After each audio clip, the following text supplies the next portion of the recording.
Oke Bu ya, di tengah kesibukan di organisasi, di MUI, di Muhammadiyah, juga dosen. Ini hobi yang dilaksanakan apa, kalau Bu ya? Hobi saya berpikir. Apalagi hobi deh. Ya, saya itu bergaul ya. Hobi saya bergaul. Rasanya saya kalau seandainya enggak keluar rumah sehari itu rasanya ada sesuatu yang hilang ya. Jadi saya biasa bersilaturahim. Yang kayak dengan Pak Edi sekarang kita kan bersilaturahim. Saya suka ya ketemu sama teman-teman ya. Itu ketemu sama sesama, senang sekali. Itu hobi saya mungkin. Saya enggak punya hobi apa. Enggak senang nonton, enggak senang main golf karena enggak bisa. Dan kadang juga enggak mampu beli stick golf ya. Saya hanya bisa mungkin barangkali bukan main golf, main golok mungkin barangkali bisa ya. Jadi tidak ada hobi. Dulu waktu kecil masih saja hobinya adalah bola voli sama tenis meja. Itu memang hobi. Ya. Tapi setelah usia tua dan usia lanjut ini saya lihat ketika saya coba menangkis serve saja bola voli sakit tangan saya. Sakit tangan. Jadi akibatnya tidak disarankan tidak ada lagi hobi sekarang. Tidak ada lagi hobi. Waktu menjadi pemain voli posisinya sebagai apa? Spiker? Tukang smash ya, tukang smash ya. Ya, spiker. Tukang smash ya. Apa tuh nama itu? Spiker. Spiker ya. Ya. Kan ada spiker, ada setter, ada libero. Saya biasanya spiker tuh ya. Okay. Senangnya spiker. Ada juga yang membagi-bagi bola itu apa setter. Namanya? Setter. Iya, setter ya. Saya tidak suka itu. Saya maunya memukul bola itu. Waktu main voli yang paling tinggi tingkat apa? Kampung, kampus, atau mana? Antar mahasiswa kampus. Saya pernah ikut pemain volleyball. Ya, saya kan dulu kuliahnya di IAIN ya, IAIN Jakarta. Nah, ikut lomba pertandingan volleyball di tingkat Jakarta. Di Semantri Bojonegoro tuh. Itu sering sekali dulu situ main volley. Nah sekarang kan pemain voli kita bagus-bagus nih Bu ya. Ada Rifan Nurmuki yang bermain di Liga Jepang. Ada Megawati Hangestri yang bermain di Liga Korea. Megawati. Asal ada cerita Megawati saya baca itu. Senang sekali saya. Bagi saya Megawati itu adalah seorang pemain volleyball yang membanggakan negeri dan bangsa kita kalau bagi saya. Ya. Luar biasa menurut saya. Ya. Citra dan image tentang negara kita bagus. Ya. Karena dia orangnya selain hebat bermain volley, dia orangnya sopan, dia berhijab, muslimah, berhijab ya. Ya bangga ya. Senang hati melihatnya gitu ya. Makanya kemanapun dia main saya ikutin itu. Dia kan juga di Jakarta itu kan di klub apa itu di Jakarta itu? Sempat ya di beberapa klub Jakarta sempat. Iya, nanti setelah kelar Liga Korea dia akan kembali ke Jakarta. Saya memang sangat dengan dia setelah dia di Liga Korea itu memang bagi saya. Asal ada aja berita tentang dia saya biasanya baca itu. Senang. Oke. Nah, nanti akan ada nih pengikut-pengikutnya nih, penerusnya nih yang kita harapkan ya, Ibu ya. Ya, tapi saya belum melihat karena saya tuh tidak terbiasa siapa yang lagi menonjol gitu ya. Dulu penyanyi musik ada Aryani yang matanya kan ya. Oh, Putri Aryani. Putri Aryani itu wah bangga juga saya itu ya. Bisa menembus lomba America Got Talent. America Got Talent itu bangga juga gitu ya. Punya reputasi dunia ya. Ya betul. Sebenarnya sepak bola ini sudah hampir senang juga saya. Tapi karena kalah dulu. Kemarin lawan Australia kalah lagi ya malas juga jadinya. Nah, kalau untuk voli kan Buya kan spiker. Nah, kelebihan Megawati itu di sisi apa kalau menurut pengamatan Buya? Yang pertama dia tinggi ya. Pukulannya kan kalau tinggi itu enak ya. Memukulnya kan enak gitu. Tapi saya melihat ya saya sebenarnya tidak hanya dilihat dari kerasnya saja ya. Ketenangan dalam bermain itu memang sangat penting menurut saya. Megawati itu sangat tenang gitu, sehingga dia tahu apa yang akan dilakukan. So, kalau tenang itu kan hatinya dan pikirannya kan terkontrol ya. Nah, kalau nggak tenang kan hatinya dan pikirannya nggak terkontrol kan ya. Main pukul saja gitu. Makanya saya lihat itu Megawati itu ketika smash ya sering sekali berhasil gitu ya. Tuh. Senang sekali saya tingkat keberhasilannya tinggi. Baik dalam serangan maupun juga dalam dicoba diblok oleh lawan-lawan, tapi oleh dia tembus kan gitu ya. Ya kadang-kadang dia tidak smash. Semestinya orang memperkirakan dia akan smash, tapi dia tidak smash. Dia dicongkelnya sedikit gitu ya. Iya. Jadi, gerak tipu? Ya gerak tipu ya itu. Ternyata Pak Edi suka senang juga ya. Jangan-jangan ini pemain voli nih.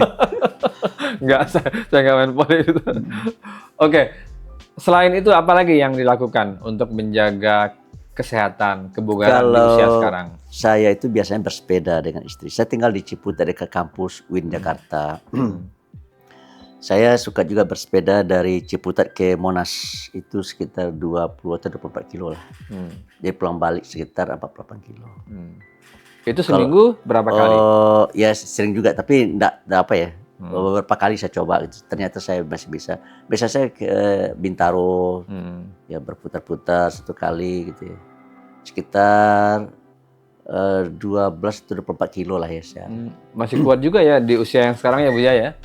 Ya masih, kan saya belum tua nih ya. Dibanding Mahathir Mohamad, saya masih muda nih. Mahathir Mohamad kan 100 tahun dia kan. Makanya saya juga belajar sama Mahathir Mohamad. Kata Mahathir Mohamad, kalau kita tidak ingin cepat mundur ya, ada 2 hal yang harus kita lakukan. Yang pertama, sering olahraga. Yang kedua, jangan berhenti berpikir. Jadi kalau seandainya kita udah berhenti berpikir, kita cepat penurunan kita cepat ya. Berhenti berolahraga juga kayak begitu. Itu kalau kita ingin sehat, kata Pak Mahathir ini, kan umurnya panjang. Dia kalau ngomong kan lebih tepat ya, karena umurnya udah panjang kan gitu ya. Iya, pengalaman pribadi. Iya, dia olahraga, sering berpikir. Kalau untuk dukungan anak-anak, istri, bagaimana dengan apa yang Buya lakukan selama ini? Saya rasa benar juga kata orang ya. Di balik kesuksesan seorang istri ada suami yang kuat di belakang itu ya. Di balik kesuksesan seorang suami ada seorang istri yang kuat di belakang. Saya rasa itu benar. Ya. Saya rasa kalau saya tidak didukung oleh istri saya dan keluarga saya, anak-anak saya ya, saya tidak bisa berbuat banyak.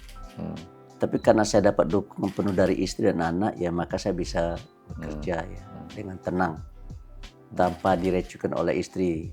Kan ada juga istri yang mau melepas suaminya pergi bekerja tapi ekornya dipegang melulu. Ditanya melulu kemana gitu. Saya itu kalau ditanya seperti oleh istri capek juga saya itu ya. Daripada ditanya lebih nggak pergi aja gitu kan. Jadi istri saya itu cukup memberi kebebasan kepada saya. Oleh karena itu saya juga menjaga kepercayaannya ya. Kalau kita dipercaya oleh istri kita dan anak kita harus juga menjaga kepercayaan. Jadi ada timbal balik ya. Ada timbal balik. Oke nih. Apa nih pesan, harapan, mungkin saran dari Buya kepada anak muda supaya belajar yang bagus dan nanti bisa juga berprestasi dan bisa meneruskan estafet kepemimpinan masa depan? Ya kalau saya terus terang saja ya, hari ini saya sedih sekali membaca berita. Umat Islam di negeri ini kan sekitar 86,8%. Ya. Kita bulatkan saja 90% ya. Dan kalau kita dari non-Islam 10%. Hari ini saya baca, sebenarnya sudah beberapa hari yang lalu ini, mungkin beberapa minggu yang lalu dimuat oleh majalah Forbes ya. Dari 10 orang terkaya hari ini, tidak ada satu pun yang beragama Islam. Ya, Kalau sebelum-sebelumnya masih ada 1 orang, Pak Khairul Tanjung. Ya. Tapi di majalah Forbes terakhir saya lihat tidak ada lagi. Udah tergeser. Udah tergeser, jadi saya sedih juga ya. Tentu itu ada hubungan dengan sikap dan mentaliti kita ya. Kita nampaknya lebih senang jadi pegawai daripada jadi pengusaha. Kita nampaknya lebih senang jadi karyawan daripada jadi entrepreneur. Oleh karena itu saya berpesan kepada anak muda, terutama anak muda Islam ya, supaya juga jangan memacu diri dalam bidang politik saja ya.